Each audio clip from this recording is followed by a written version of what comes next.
come at them this way. Advocates of clear cutting often state that if they cut the forest and put the money in the bank or into an investment, that in 50 or 100 years they will have X number of dollars and so on, and they justify their actions thereby. Now, if you invest rather than in a corporation or a bank or a business, if you invest in an inventory of trees, you have a terrific increment on that inventory. For instance, I have worked it myself, so has an accountant on this property of mine. My annual growth rate based on inventory works out at 19.75%, which is nearly 20% return on an investment, if you want to put it that way.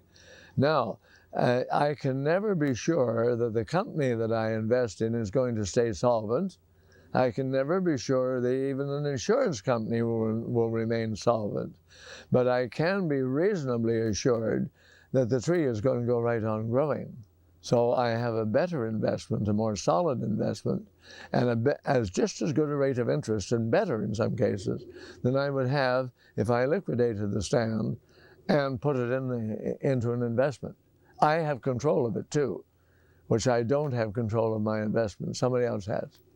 The statement that you can't keep up with the interest rate that you'll get in 60 years by clear cutting, they are completely overlooking the annual growth rate of the tree. And the fact that that growth rate goes on everything in the forest, from the little tree that's only 5 or 6 inches high to the big tree that's 6 or 7 feet in diameter. But the big one puts on, of course, far more interest. The big one is where you grow your volume, not on a small tree.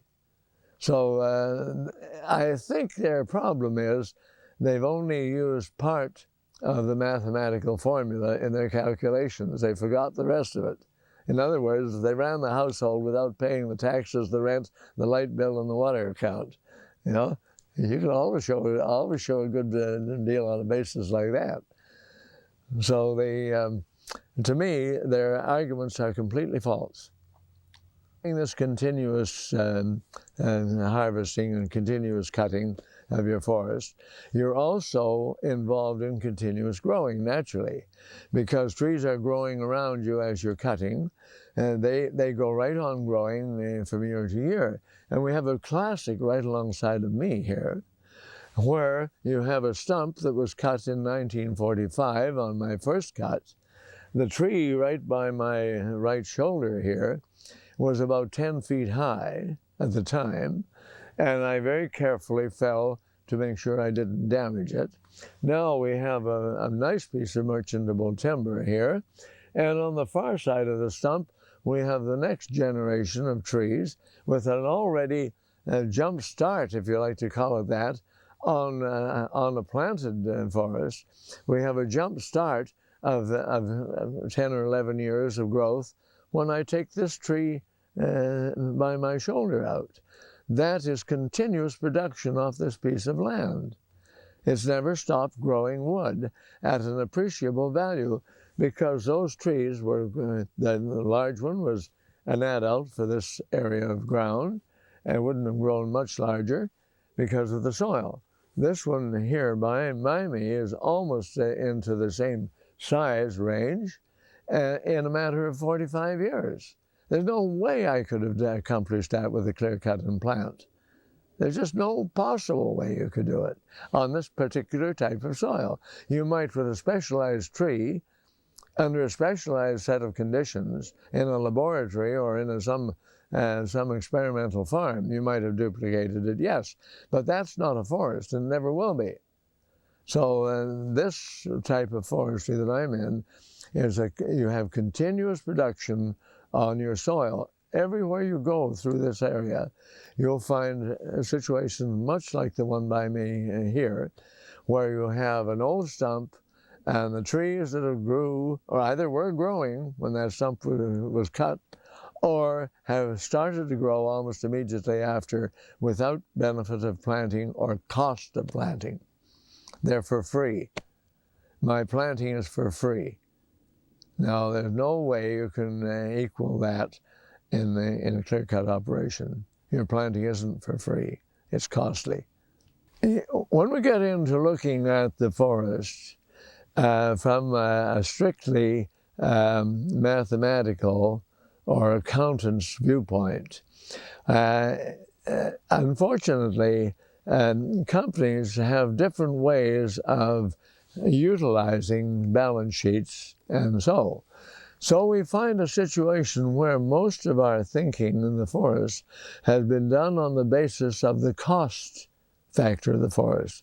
How much does it cost us to take the wood out of the forest and process it?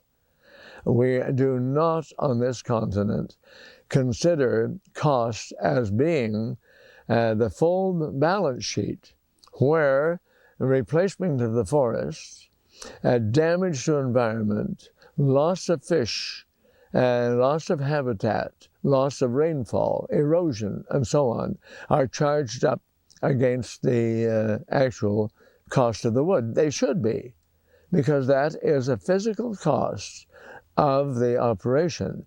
In short, what I'm saying is this, that most of our woods operations are done on the basis of a profit and loss statement, but not on a true balance sheet as far as the economics of the forest is concerned.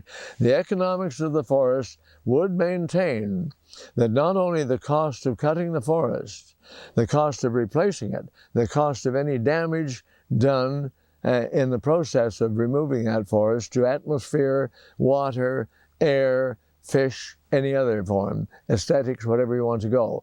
That is all part of the cost of harvesting the forest. So when we talk in modern terms or about the cost of operating our forest, we're only using part of what we should be using on our cost sheet and on our balance sheet. You can have a profit and loss statement in a business, and you have a balance sheet as well. And this is standard accounting procedure. I've sat on the board of businesses, fairly good-sized businesses, where we had the accountant did us a profit and loss statement, right? That's operational. He did us also a balance sheet to tell us the true value and the true worth and the true effects of our business. Now, that's what we should apply to the forest. We should apply a proper balance sheet, not just a profit and loss. We think, unfortunately, in our modern society, that we must have an ever-increasing gross national product. Now, we do this without ever stopping to think of the limitations that nature has put on us in the way of material resources to work with. We act as though all resources, including the forest, were limitless, that they're endless, that they can be reproduced instantly for our desires. Now, we've got to stop and think differently. That was applied and grew out of the old colonial attitude towards resources. The mother country went out and stripped its colonies for the benefit of the mother country. We have transferred that now. Rather than countries, we have corporations. But corporations owe no allegiance to anybody. They're not a citizen of anything. And they simply have a registered office in a country. The corporation is a non-entity of individuals with a great deal of power. They look at the resources of every country as as countries used to look at the colonies. They are there to extract them, and they're not concerned with the results of that extraction whatsoever, because they don't belong to that country. They owe it no allegiance. They have no valuation on good citizenship or anything like that. They don't believe in it. It's the dollar value is the only thing they think of. Now, if we're continuing to look at our resource as something from of a colonial attitude, we're going to tear it all out. To hell with the future. It doesn't matter whether that resource ceases to exist. Sooner or later, whatever country that is being done in winds up in a completely deficit position. They have no resources. They have no ability to take care of their citizens. We have dozens of countries in the Middle East particularly where they were pillaged by the Romans and the Egyptians and the Greeks, and the same as we pillage today, only on a much reduced scale. And those people are fighting for their very existence. Now, if we leave the corporations to go, the population of the world will be fighting for its very existence. All of us will collectively have nothing. And the corporation will have vanished. The individuals that were the part of the corporation may be visible, and then they will be targets, no doubt, for the irate citizens of the world. But they too can remain anonymous, and they can cover their tracks very well. Now, when you're looking at the forest from that angle, it's just a matter of how soon can we liquidate the forest. Now, I prefer to go the other way and say, look, we have a forest. If we maintain that forest, it has a potential increase in volume each year. If we harvest carefully within that constraint of the volume we can grow, we're going to have that forest for hundreds of years, maybe thousands of years. We don't know just how long we'll have it, but we know we'll have it a long while.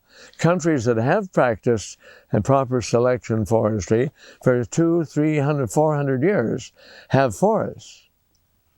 Now, we're not going to have forests here if we go in the same way in 400 years. Austria, Switzerland, and France, and parts of Germany have been being logged for hundreds of years.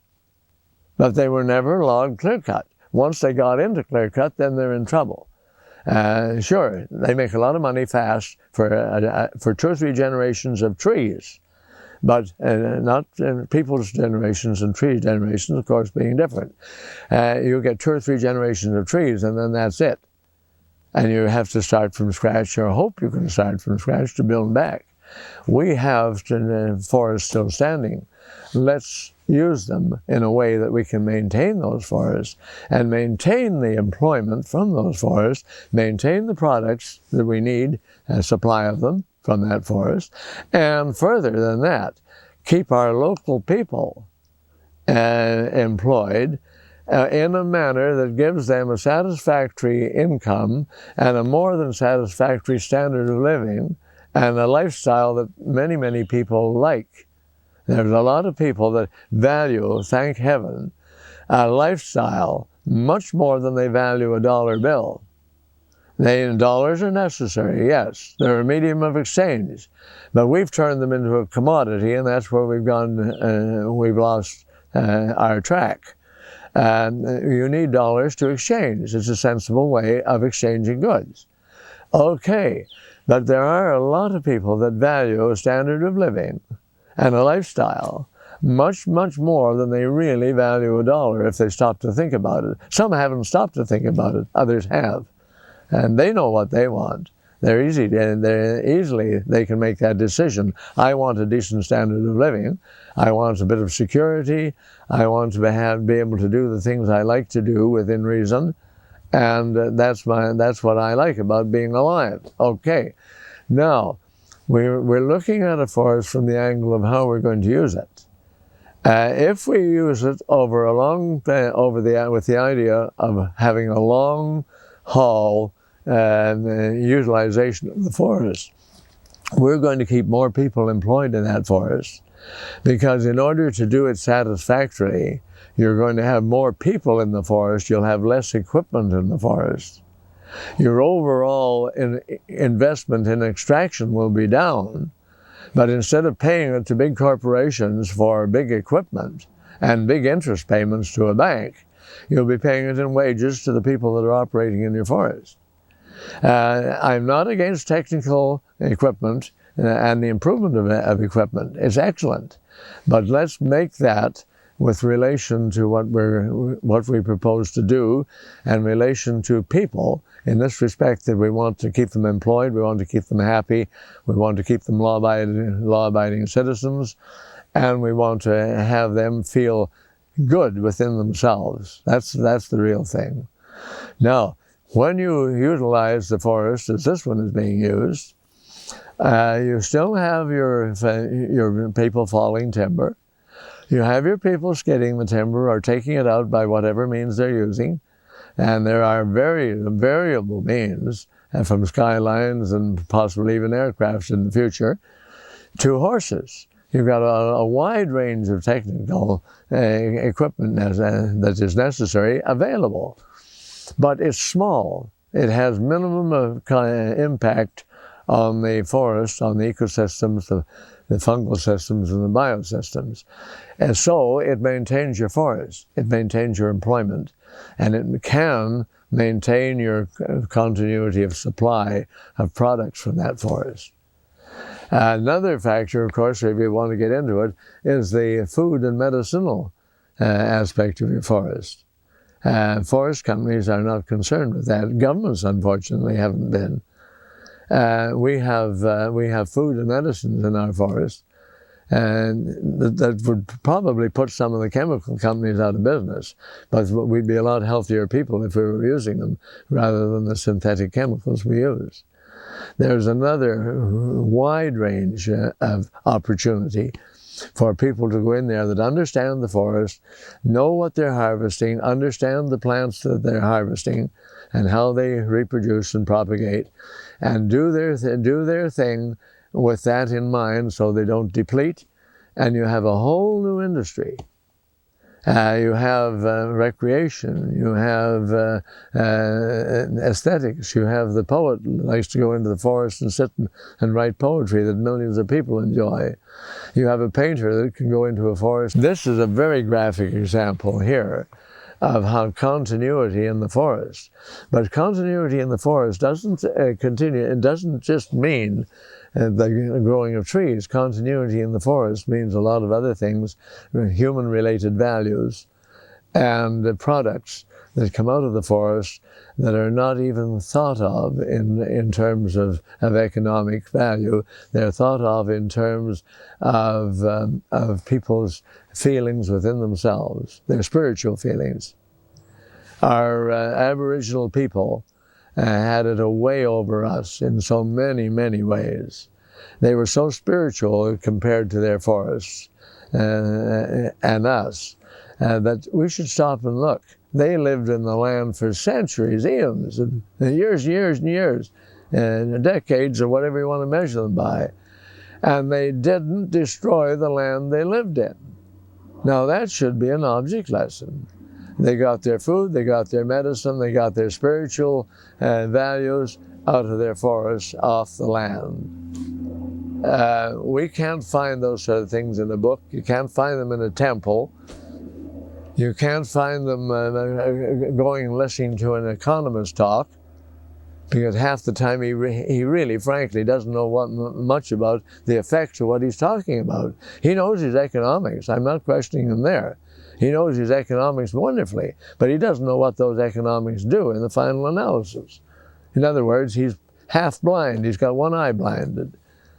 And so many of our decisions regarding forestry and other resources, of course, are made with blind eyes. We have an idea. It sounds good. It looks good on a balance sheet, but it's sheer disaster as far as the human race is concerned. Keynes warned us of all the pitfalls we've fallen into when he wrote his book. Adam Smith would turn over, I'm quite sure, in his grave if he saw what we've done with his theory of the free marketplace. And both Keynes and Adam Smith had a good deal of virtue in the ideas they were trying to put over. But the human race has perverted them, particularly the accountants and the industrialists and the promoters have perverted those things to the point that it's ridiculous. I'm sure both of those men would want to scrap their book if they saw what has happened thereby.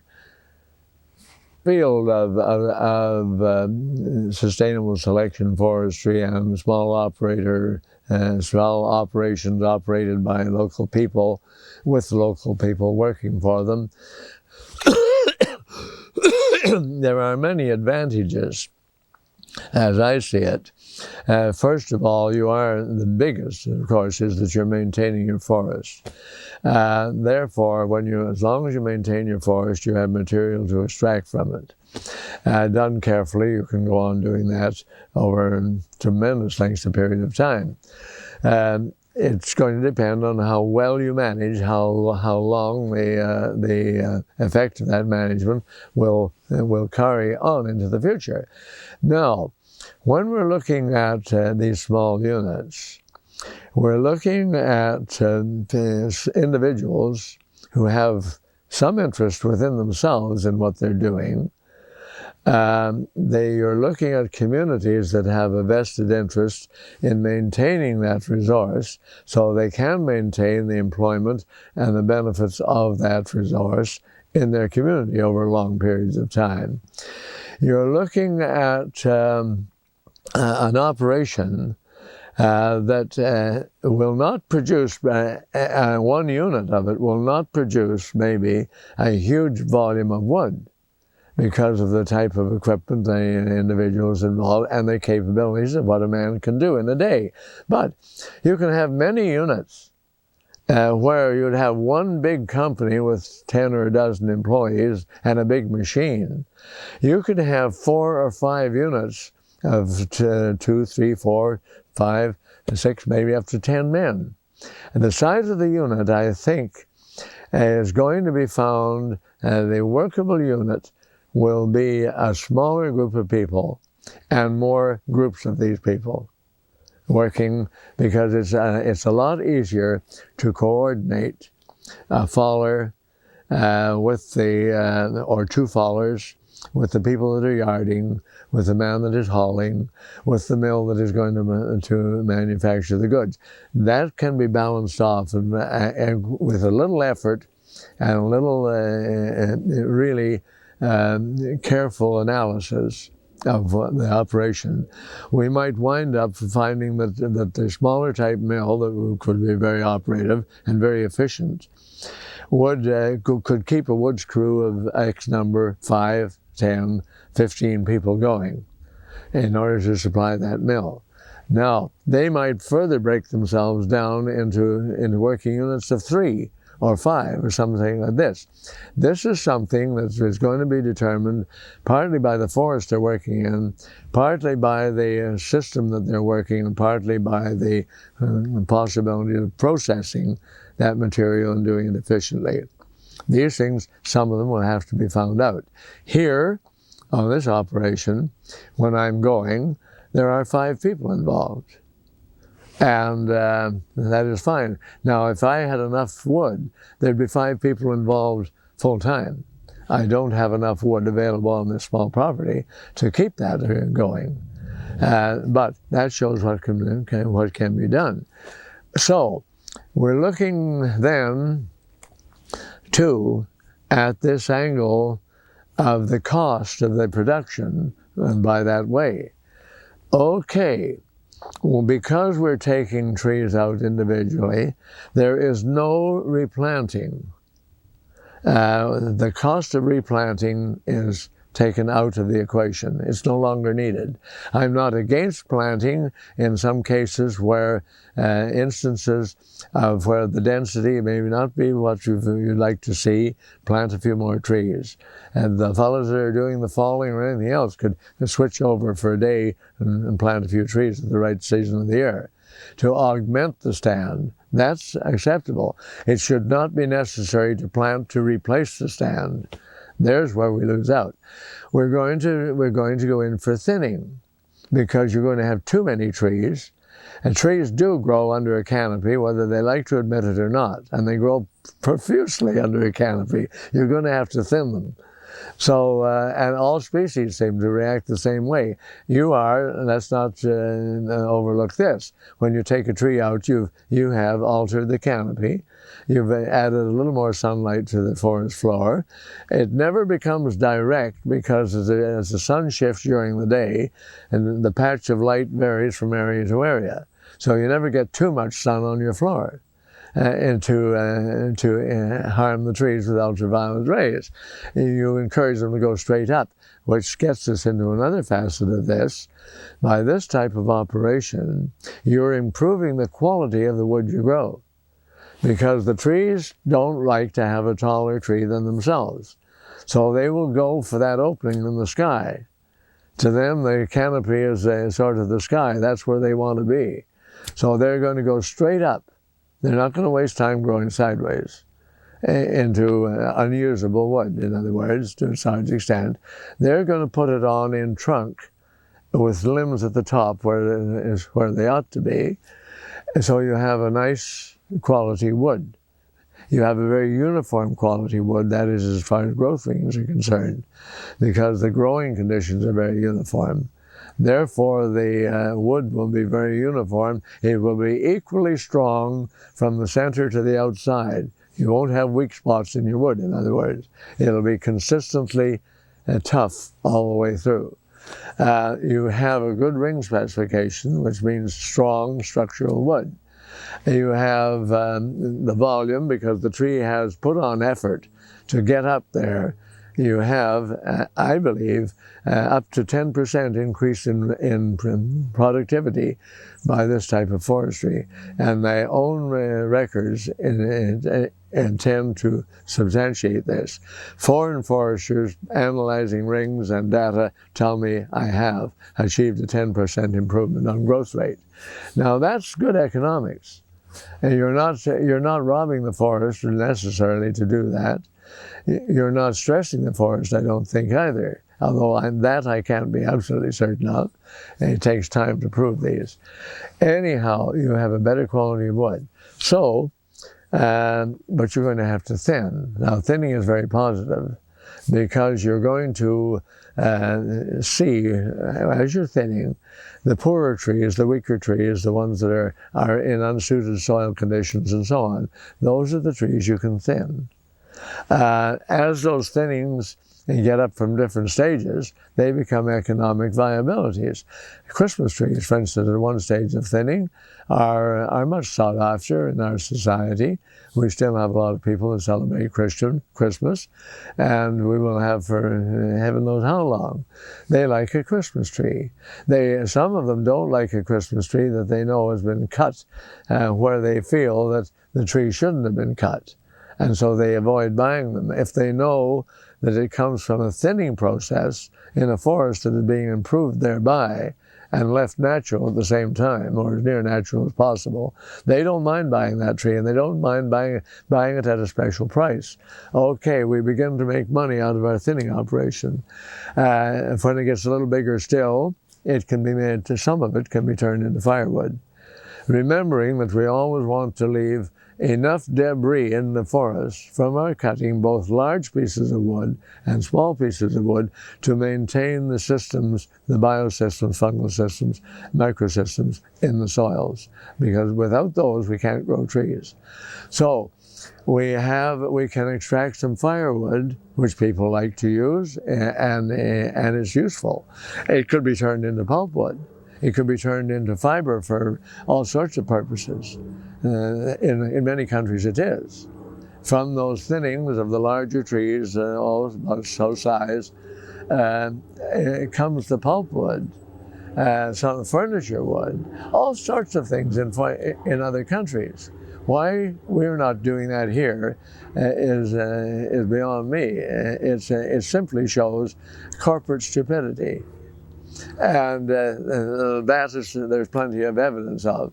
So we go on thinning our trees till we get them up to the size where they become really commercially valuable trees. Now, you've produced a good tree, a good type of tree, with a good structural stem that is very good wood, good quality wood, for any purpose you want to use it.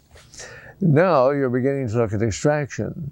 So you're going to go in and you're going to decide, the forester is going to decide on the basis of several criteria, the health of his trees, whether one has died out or not, and is still sound and worth having, and he doesn't need it for habitat, he'll probably take that tree. If he had to blow down a tree that blew out and it's a nice tree and it's good wood and he doesn't need it for his biomass, he can take that tree out. Then he begins to space his trees to get better growth.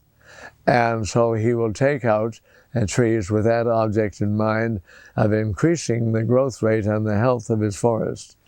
That will give him a cut, and a cut that is quite economic to take. It will give him material that a mill can use and turn into many, many products. Actually, a lot more products than we are presently turning our trees into. And we should be turning them into these other products. So there's added value again. You're building in added value to your industry right away. If you look at a tree and say, hey, that's too good to turn into pulp, I'm going to make boat lumber out of that. Somebody likes a wooden boat, or somebody likes nice furniture, or somebody wants this wood for flooring or paneling. Don't turn it into pulp chips. Let that go into value-added industry. It does wonders for your economy. It does wonders for the variation of materials that people have to work and do things with. So we look at it this, we look at our forest for all these angles. Then when we harvest, of course, we're going to harvest and we're going to fall carefully so that we don't damage young growth. We're going to look at the log then and say, now we have a log on the ground or a tree on the ground. What can we turn this into that's going to be the best product? If we have a tree that's lovely and straight and nice and clean, we're going to say, plywood, because that is one of the most valuable woods we turn out today as a peeler. We're going to say this tree will make a peeler. So when we buck the tree into lengths, we buck it so that it's suitable for the plywood mill.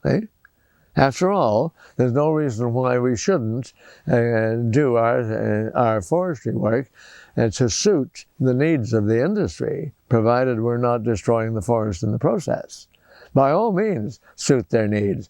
Consult them on length, consult them on quality, consult them on specifications, and then try and do your bucking of the tree to give them the best opportunity, because if they get a good log in, they make a better deal out of it, they make better utilization, they make more money out of it.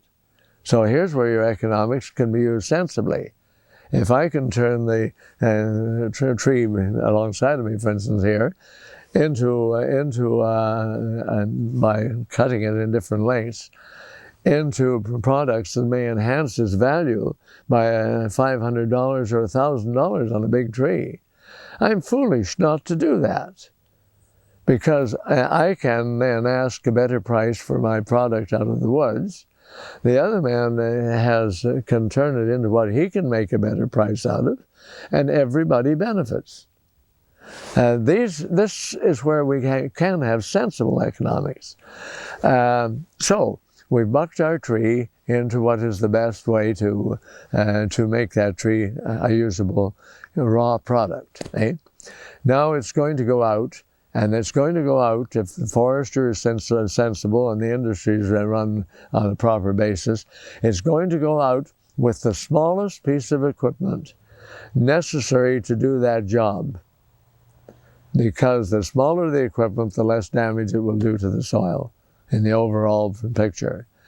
You utilize the small equipment and the best attachments possible for that equipment to enhance its power and enhance its ability to remove stuff from the woods without damaging other factors that are there. So you use small equipment. That may vary all the way from horses to helicopters, or soon there may be even better equipment available to take a tree right out of the woods, straight up and out.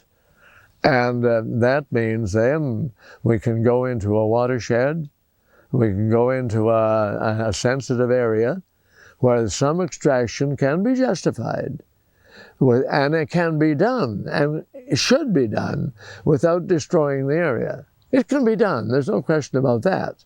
There's enough equipment available right now to do it. The companies have admitted they know how to do it, but they're not going to do it because if they did it in one place, they'll have to do it everywhere.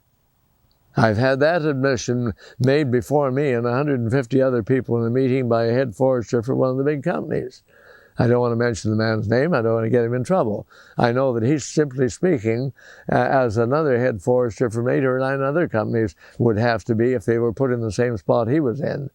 He told the meeting straight, we know how to do it, but we're not going to do it because if we did it here, we'll have to do it everywhere. Now, if they know how to do it, damn well make them do it, because you're saving the forest and the future of the forest industry in the process. Eh? So, and of course, once it's out of the forest, we should have a pricing system really, rather than an arbitrary one decided in Ottawa, in Toronto or New York or Tokyo or a big stock market. We should have a price based on the cost of decent wages to remove, not exorbitant ones, but decent wages, to remove that wood from the forest and put it where it's available to be taken away. The cost of maintaining the forest, anything necessary to maintain the forest as it should be maintained, is part of the cost of putting that log to the roadside. That's what should determine the price of a log, not a market somewhere. Not a competitive deal. Can you cut trees faster than I do? Or do you have a bigger machine and can get it out faster? That is no criteria for maintaining the forest. And many countries use the marketing board system or type of marketing where the price is set at the cost of extraction plus maintenance. Then you're home free on your forest. The forest is maintained economically. The buyer can buy at a price, and then he's going to use his judgment and his ability to get the best return for his effort or whatever he does in the process. Then I have no quarrel with that. I have no quarrel with the man that can make $1 million by building a better mousetrap, or coming up with something that is really valuable and worth having, provided he doesn't actually chisel on the thing. He's entitled to his earnings. I have no quarrel with people like that. But I don't like them manipulating politicians and all sorts of things to have an unfair economic advantage. A man that can make it, or a company that can make it, and they can, by doing a proper merchandising process, converting something into what the world needs. Good, great, go for it. But don't destroy the forests in the process of doing that. So, okay, then let's look at the forest this way. When I came in here, that's 50 years ago, if I had clear-cut this land, I still would be unable to do a further cut or extraction of any wood of any appreciable value. I might have firewood, but that's all I would have. In other words, this land would have been, as far as I'm concerned, out of production for the last 50 years. Now, even with the good growth rate that I see around me in other parts of the province, and the good growth rate I have here, there's no way that I could take another cut off this property for until I was somewhere between 150 and 200 years. Now, the value of what I took off the property, if I had cut it all in 1945, would never have kept me or given me the standard of living that I have and have had all through the years. If I had invested it at the best rate of interest investable at that time, there's just no way it could. I've actually worked it through mathematically. I would be looking for welfare, or I'd be looking for a job. As it is, I'm not looking for either. So, when we get down to straight economics on this and the clear cut, it's a complete loser. You're going to be 150 to 200 years at least before you'll even have a fraction, and that'll be less than 50% of the original volume. So every time you clear cut, your bank account is going downhill. After a while, no bank account, no income, and you get pretty hungry, and you're not going to be driving that Mercedes-Benz either, or anything else. You're going to be walking on bare feet, like they're doing in a lot of the rest of the world.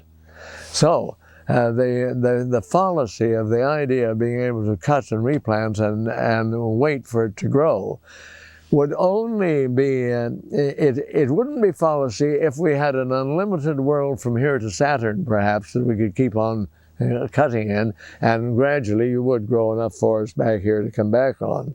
Unfortunately, we're a round world, and we can cut all the way around it pretty fast. And once we've cut it, we've cut it. The moon doesn't have any trees. As far as we know, Mars doesn't have any trees. And where are we going to go for our wood? Hey? So, my suggestion is anyone that thinks that clear cutting and planting can regenerate our forest needs to get out there, out of their office, off their butt, out in the woods and see what happens to the trees that are planted. Not just 1 year, not just once, but do it consecutively down the road, caliper sizes and so on, and look at the size of the trees that those ones are replacing, or supposed to be replacing. Do a little calculation on volume, and if they can come up with what seems like even a reasonable deal on that one, I'd like to see it done. And supposing I had leveled everything, which they do, or burnt it all black, that tree there is the size of the trees I now have in this area. And when you compare that little 4.5-inch tree to my 6 and 7 foot trees in some places, an average perhaps of the average, even including the second growth, and my average merchantable tree is probably about 22 inches in diameter. You've seen some of the ones we've been falling this last week, Now those are what I consider merchantable timber. Now those compared to this, they are really big trees.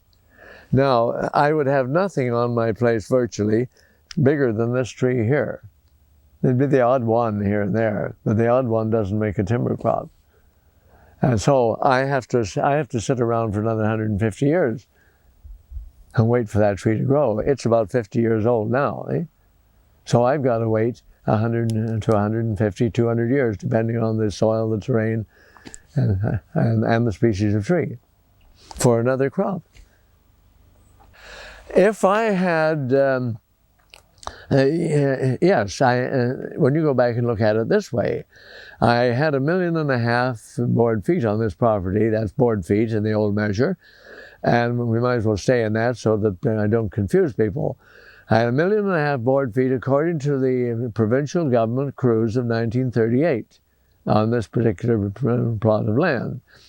I have harvested, now if I tabulate all my cutting between then and now, I've harvested 1,700,000 board feet. When I did the tally in 1985, it was 1,672,000. I've cut some since then. I'm 1,700,000 now. I have 1.5 million still on the property. As a matter of fact, I could be over that when I tally up the figures that you people have come up with, and then make a few corrections that I may have to make to get at the actual amount. But I know very well, without even cruising it, that I've got that 1.5 million. How much more, I'm not sure.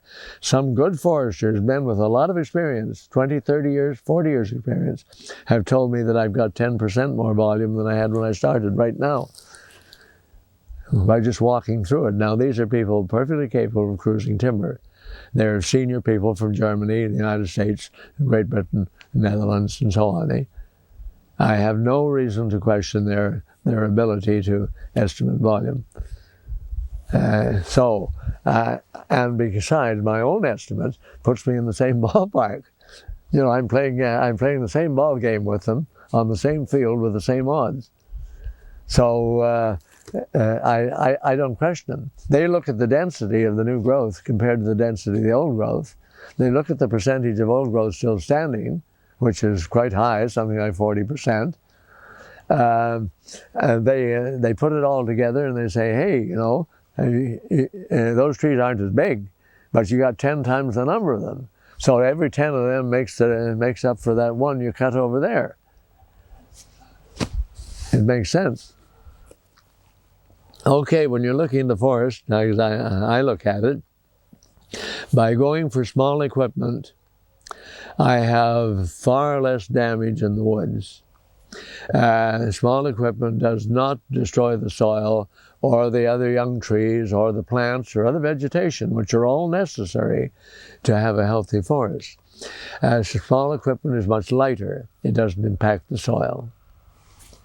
Because of this type of operation, there's only your main roads, which you're going to have in any operation, your main haulage road and some secondary roads that remain completely permanent. There's constant variation in your access roadways, which means less wear and tear on your soil, which is good.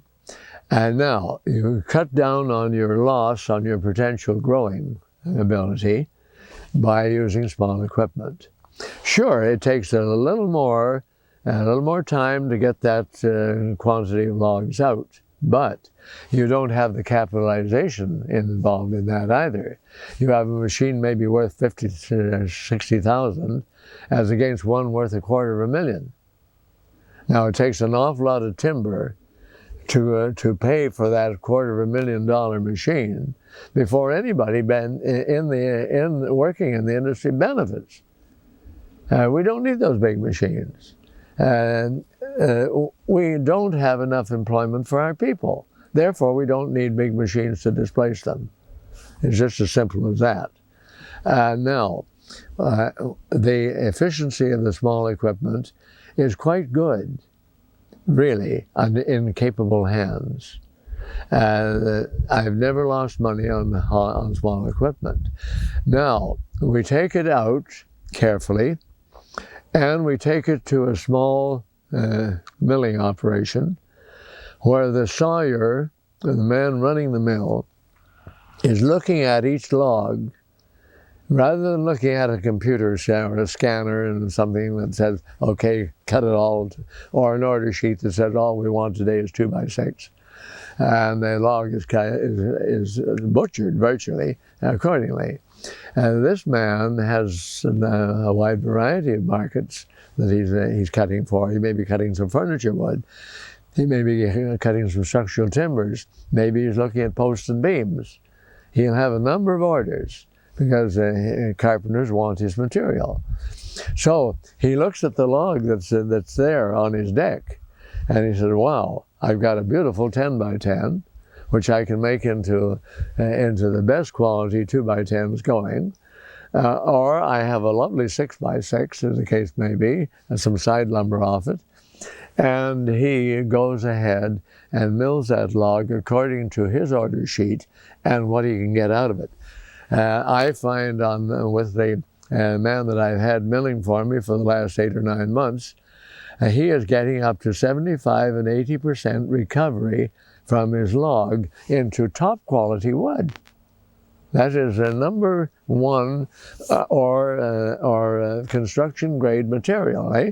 He's also getting another 4 or 5% into such things as fencing lumber and lower grade material from the side, but it still has a value, it has a use, and somebody's going to make use of it and to probably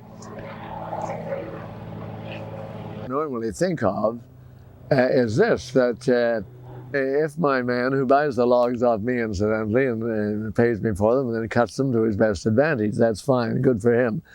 If he sells 1,000 feet or 2 or 3 cubic meters of fencing material to a farmer to build his fences with, that farmer converts that fencing into something behind which he's going to raise livestock.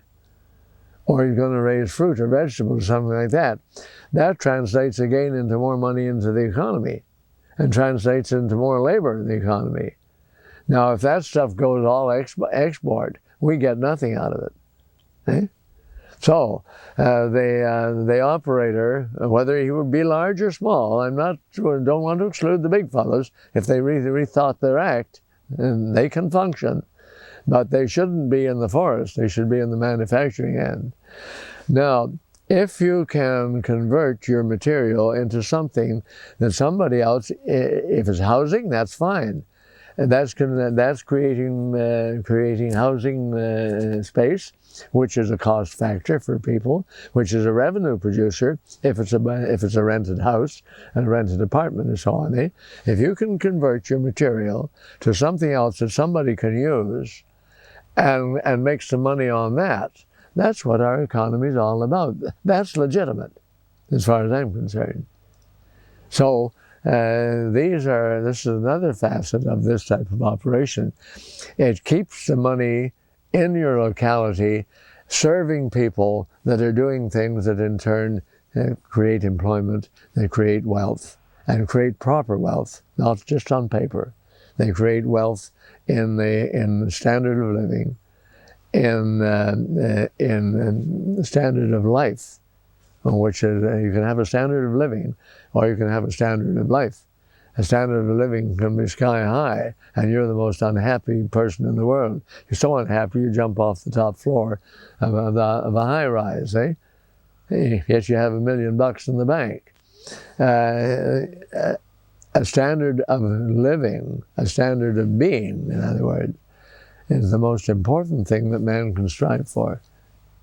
So the small way to me, is the way to achieve that, not the big way.